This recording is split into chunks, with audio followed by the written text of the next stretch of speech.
Chers frères et sœurs, cette pauvre veuve a mis plus que tous les autres.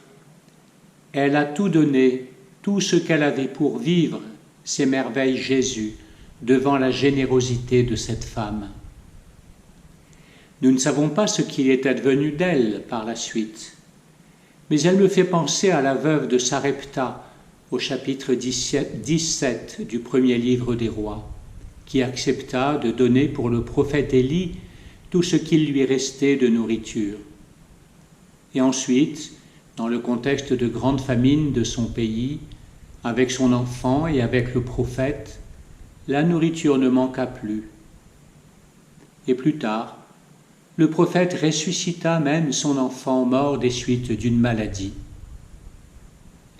Nous ne savons rien de cette veuve aux 2 pieds 7, mais nous savons que Jésus est mort et ressuscité pour elle. Nous savons qu'il a dit en Matthieu 6, 31, « Ne vous faites donc pas tant de soucis. Ne dites pas « qu'allons-nous manger » ou bien « qu'allons-nous boire » ou bien encore « avec quoi nous habiller ». Cherchez d'abord le royaume de Dieu et sa justice, et tout cela vous sera donné par surcroît. Ne vous faites pas de soucis pour demain. Demain aura souci de lui-même, à chaque jour suffit sa peine.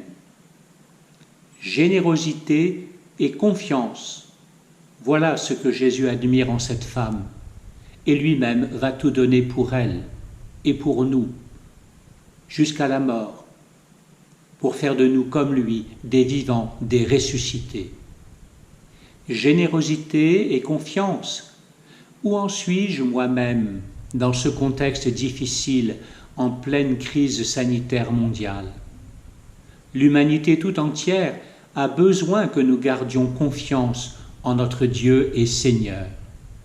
Notre Dieu a besoin que nous fassions d'abord preuve de générosité et de confiance. Le reste nous sera donné par surcroît.